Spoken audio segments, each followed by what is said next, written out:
कलशस्य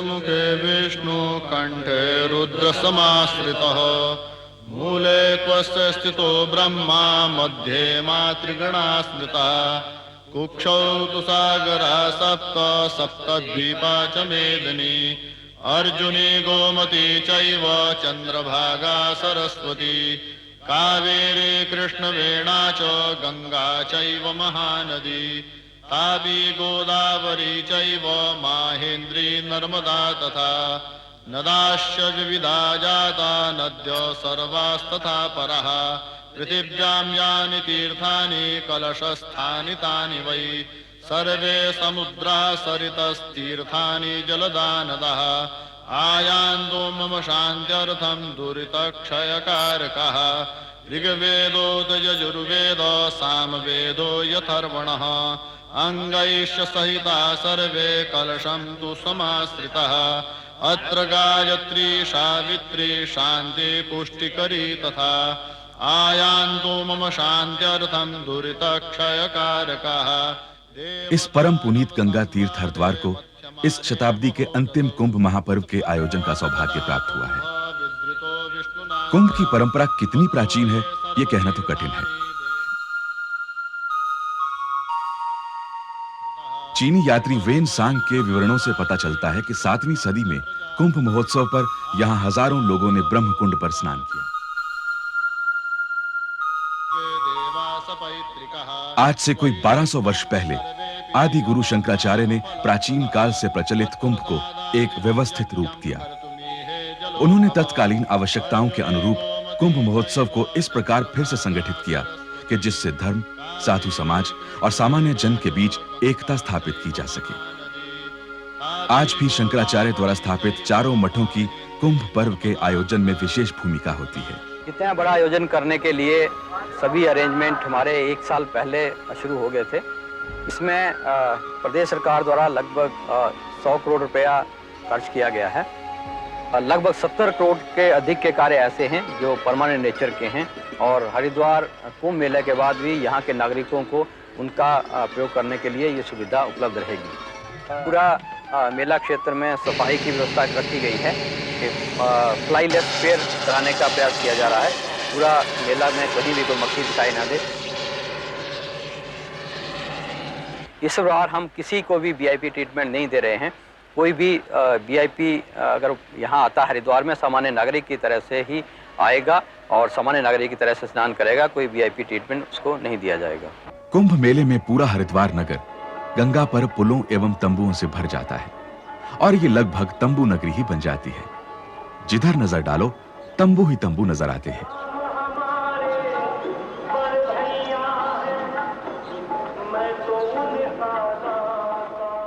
हरिद्वार के कुंभ की भी ऐतिहासिक परंपरा रही है। इतिहास है कि सन 1398 के कुंभ में तैमूर लंग ने तीर्थयात्रियों को लूटा और कत्ले-आम कराया। सन 1630 में जहांगीरनामा के अनुसार जहांगीर हरिद्वार कुंभ में आया। सन 1807 के कुंभ में पंजाब केसरी महाराजा रणजीत सिंह हरिद्वार आए थे। आर्य समाज के संस्थापक दयानंद सरस्वती ने प्रथम बार अपने मत का प्रचार हरिद्वार कुंभ से ही किया था। कुंभ के दौरान ऐसे अनेक अन्य क्षेत्र साधुओं की सेवा में लगे होते हैं। यहाँ एक समय में 3 से 4 हजार साधु भोजन करते हैं। ये एक खड़ी भिक्षा है क्योंकि इसमें साधु खड़े रहकर ही खाना खाते हैं।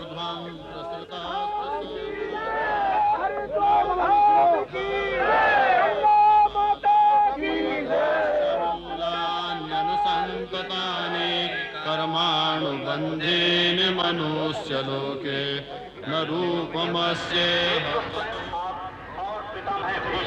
तथा कर्ण और संग्राम विजय कृपाचार्य तथा वैसे ही अश्वत्थामा विकर्ण और कुंभ में अनेक आश्रमों में इस प्रकार की धार्मिक झांकियां बनाई गई हैं जो अत्यंत भव्य एवं सजीव लगती हैं। ये जूना अखाड़ा का नागा साधुओं का कैंप है। इन अखाड़ों द्वारा अनेकों बार तीर्थों एवं मंदिरों की रक्षा हेतु युद्ध लड़े गए। सन 1757 में मथुरा, सन 1666 में हरिद्वार की रक्षा इन नागाओं ने अपने प्राणों की बाजी लगाकर की। अखाड़ों के संगठित करने के कई उद्देश्य थे।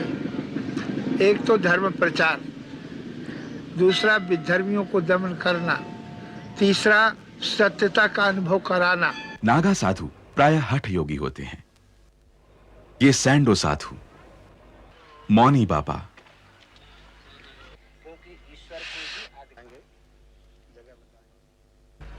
ऊर्ध्व बाहु।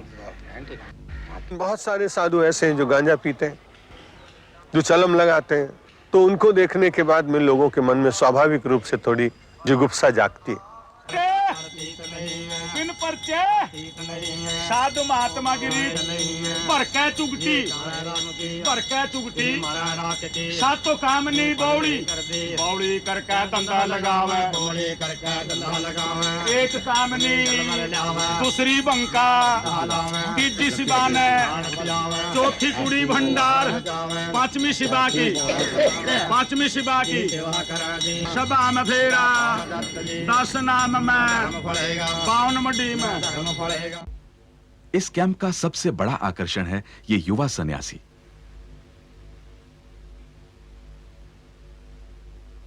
जंगल में मिले थे, छोटे से बच्चे मिले थे। आज इसकी उम्र कोई 12-13 साल के करीब है, 13-14 साल के करीब। और कोई इसको कोई किसी चीज से कोई मोह नहीं, पैसे का इसको पता नहीं, ज्ञान नहीं, किसी औरत मर्द का पता नहीं, इसको किसी भी विषय का मतलब इसको कोई वो नहीं। आज के सभ्य समाज में रहने और इतना भ्रमण करने के बाद भी ये कहीं ऐसा तो नहीं कि आपने ही इन्हें जानबूझकर सभ्यता से दूर रखा? हमने क्यों दूर रखने की कोशिश की? ऐसा है ना, वो तो परमहंस वृत्ति है। ये तो कुदरती दूर है, वृत्ति परमहंस है।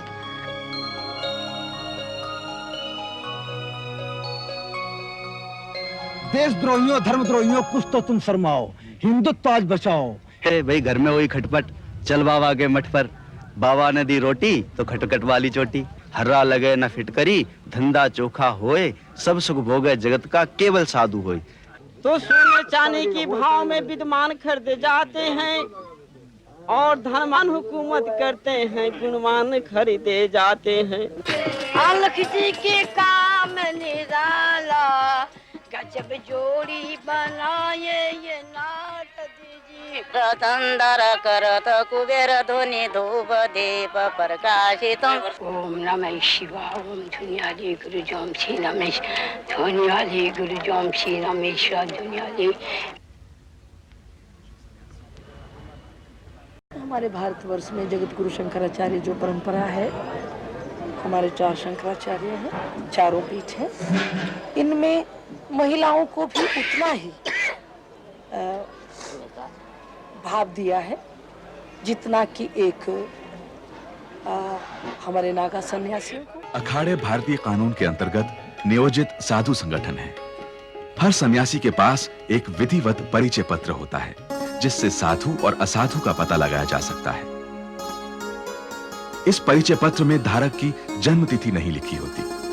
इसमें जन्म तिथि का कोई वो नहीं है, यहाँ तो दूसरा जन्म हम लोगों का होता है। विदेशी भी भारतीय दर्शन एवं हिंदुत्व के प्रभाव से अछूते नहीं रहे हैं।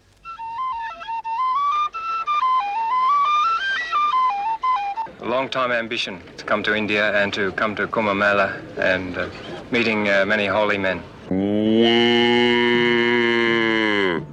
The Gau Mata is the universal mother and provider, so the interesting thing, it's synonymous. Om backwards is Mu.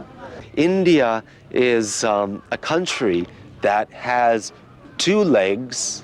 One leg goes back 5,000 years ago in beautiful tradition and religion and ideals, and the other foot is in a satellite computer chip up there in space. So here you have this one country that straddles the entire strata of civilization, that takes in the greatest technology and the greatest religious tradition, and everything exists in between it. Indian women, there's this concept of them as oppressed and needing liberation, but a lot of the women I see here are more liberated than most women I see in the West.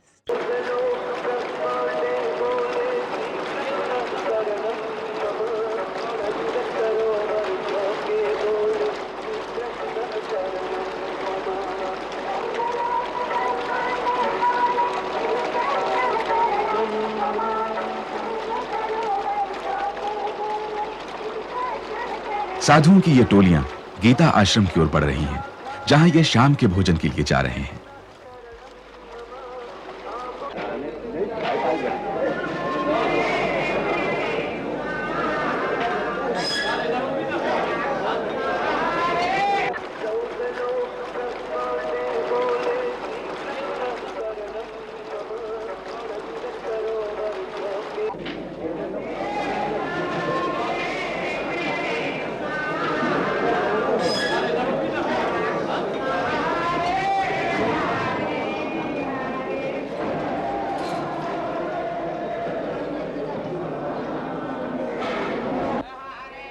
ये बैठी भिक्षा है। यहां एक समय में 3 से 4 हजार साधु एक साथ बैठकर भोजन करते हैं। इतने बड़े आयोजन का इतना सुचारू संचालन बहुत गहरी श्रद्धा चाहिए।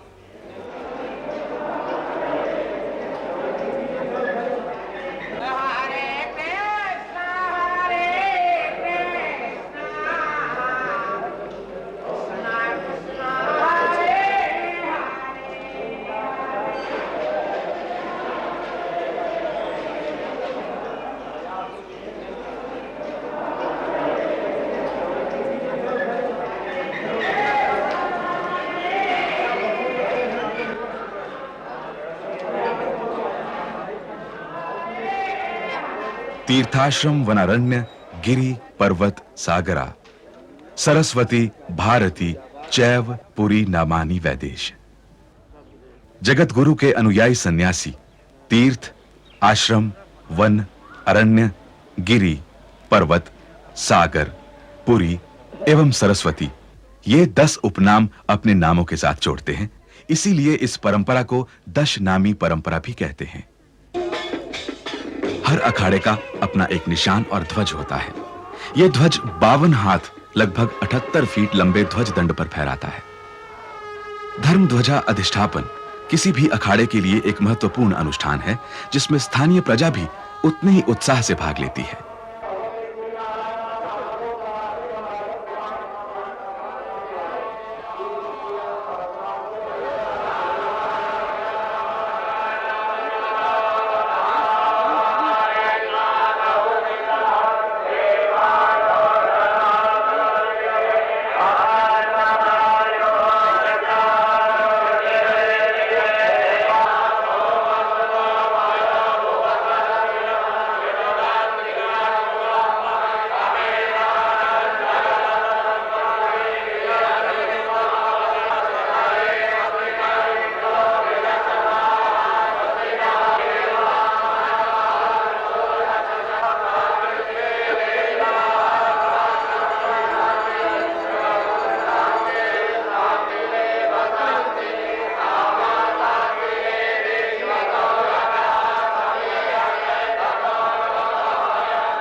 कुंभ पर्वों से साधु सन्यासियों के जुड़ने की परंपरा ने इन जन पर्वों को जो दिव्यता और आध्यात्मिकता प्रदान की, उसने जहां एक तरफ लोकमानस में विरक्तों का सम्मान बढ़ाया, वहीं यह संदेश भी दिया कि मोक्ष का मार्ग है त्याग और योग, भोग नहीं। और इसी भाव को सम्मान देने के लिए एक जमाना था जब कुंभ में आने वाले संतों महंतों की सवारियां शाही सवारी बनाकर राजा, महाराजा, सम्राट स्वयं अपने कंधों पर ढोया करते थे। इतना ही नहीं, इस एक दिन के लिए वे अपने तमाम राजसी अलंकार विरक्त सन्यासियों के चरणों में रख दिया करते थे। चीनी यात्री वेनसांग ने अपने संस्मरणों में सम्राट हर्षवर्धन के बारे में लिखा है कि उन्होंने इलाहाबाद कुंभ में भाग लिया और स्नान पूजा के बाद अपना समस्त खजाना साधुओं पुरोहितों को समर्पित कर दिया। इससे भारतीय अध्यात्म की इस सार्थक परंपरा को बल मिलता है कि आसक्ति और अनुरक्ति की अंतिम मंजिल वास्तव में विरक्ति ही है। अनुराग को अंततः विराग के चरणों में ही समर्पित होना है। भारतीय साधु परंपरा इसी तथ्य और तत्व का बोध कराती है।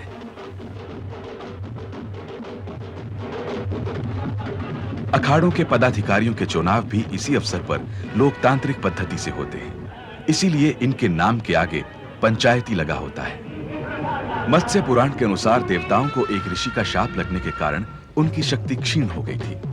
पुनः शक्ति प्राप्त करने के लिए वे ब्रह्मा के पास पहुंचे। ब्रह्मा ने उन्हें सलाह दी कि समुद्र मंथन कर उससे निकले अमृत का सेवन कर अपनी खोई शक्ति फिर से प्राप्त करें।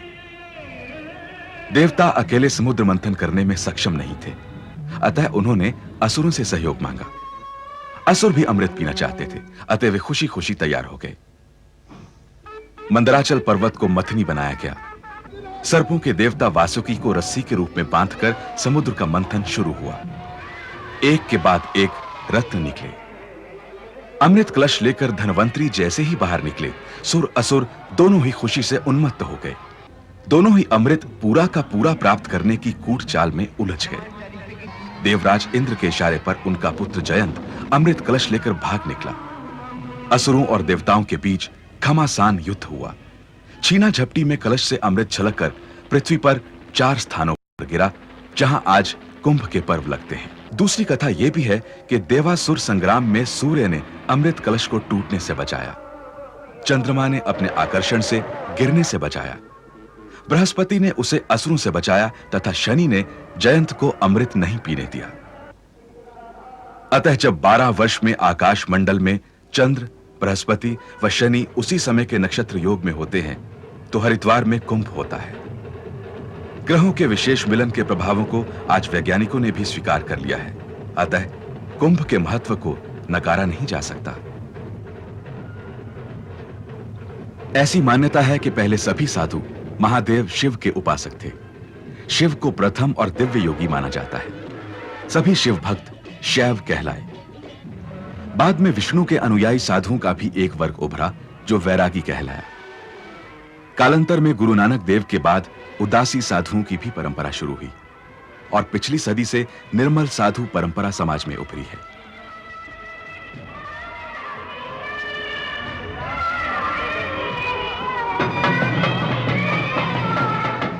आज बड़ी आवश्यकता है कि समाज में साधु का स्थान वैसा ही हो कि जैसे किसी एक दिव्य पुस्तक का होता, और उसमें जो रजोगुण बढ़ रहा है, जो प्रतिस्पर्धा बढ़ रही है, संपत्ति दिखाने का, दिखावा करने का जो बहुत बड़ा एक मानो आंदोलन जैसा चला हुआ, सेठ का ठाट बाट ठीक है, साधु का त्याग और सामान्य जीवन ही अच्छा होता है। इसलिए साधुओं के भीतर फिर से वो त्याग वृत्ति आए, जिससे समाज और साधु के बीच में जो खाई बढ़ती जा रही है वो मिटे और साधु समाज फिर से श्रद्धा का भाजन बन सके। इसके लिए भी इस कुंभ में प्रयत्न होने चाहिए। कुंभ वस्तुतः हरिद्वार में ही होता है। संभवतः यहीं से कुंभ की शुरुआत हुई, क्योंकि दूसरे किसी स्थान पर बृहस्पति कुंभस्थ होता ही नहीं। हरिद्वार के कुंभ का विशेष महत्व है, जिसका उल्लेख शास्त्रों में भी किया गया है। कुंभ राशि गते जीवे यद्दिने मेष गौरवी हरिद्वारम कृतम स्नानम पुनरावृत्ति वर्जनम। अर्थात कुंभ योग में हरिद्वार में गंगा स्नान करने से पूर्व जन्म मिट जाता है। एवं अश्वमेध सहस्त्राणि वाजपेय शतानि च लक्षम प्रदक्षिणा भूम कुंभ स्नाने ही तत्फलम। अर्थात 1000 अश्वमेध यज्ञ, 100 वाजपेय यज्ञ और पृथ्वी की 1,00,000 बार प्रदक्षिणा करने से जो पुण्य फल प्राप्त होता है, वो केवल एक बार कुंभ स्नान करने से प्राप्त होता है। सन 1998 के कुंभ का मुख्य स्नान व पुण्य काल विक्रम संवत 2055 वैसाख कृष्ण पक्ष द्वितीय तिथि यानी 13 अप्रैल 1998 को आधी रात के बाद 5:05 से प्रारंभ होकर अगले दिन 11:21 तक भारतीय मानक समय के अनुसार हुआ। नक्षत्रों की विशेष स्थितियां ही इस पर्व की तिथि का निर्धारण करती हैं, जो ज्योतिष गणना के अनुसार 12 वर्ष में एक बार उपस्थित होती है। इसीलिए कुंभ एक स्थान पर 12 वर्ष में एक ही बार होता है। कहा गया है कि यह शरीर ही कुंभ या घड़ा है और उसमें सद्विचारों का जो अमृत भरा है, उसे समष्टि को देकर ही व्यक्ति कृतार्थ हो सकता है। मनुष्य शरीर देवासुर संग्राम और सागर मंथन के मिथक की ही तरह सद असद विचारों और व्यवहारों के संघर्ष और उनके मंथन का ही तो नाम है। सद असद प्रवृत्तियां हमारे जीवन सागर का सतत मंथन करती रहती हैं। परिणाम स्वरूप हमें भले बुरे दोनों तरह के रत्न जीवन भर प्राप्त होते रहते हैं। साथ ही कुंभ संदेश देता है कि मोक्ष का मार्ग त्याग है, भोग नहीं। व्यवस्थापकों को अच्छी व्यवस्था की बधाई देनी होगी। एक समय था जब ऐसे अवसरों पर पूरे शहर में जबरदस्त भीड़ हो जाती थी और कितनी ही बार भीड़ में भगदड़ मचने के कारण सैकड़ों जानें चली जाती थी। आज श्रद्धालुओं की संख्या पहले कुंभ पर्वों से कहीं ज्यादा है, लेकिन सुचारू भीड़ नियंत्रण के कारण आज यहां ऐसा लगता ही नहीं कि हरिद्वार में कुंभ जैसा पर्व हो रहा है। श्रद्धालुओं की इस भीड़ में भारतीय सांस्कृतिक एक रूपता के दर्शन होते हैं। लोगों की वेशभूषा, भाषा भले ही अलग हो, लेकिन मन में भावना सबके एक ही है। यही तो है सच्ची अनेकता में एकता और कुंभ पर्व का चरम उद्देश्य।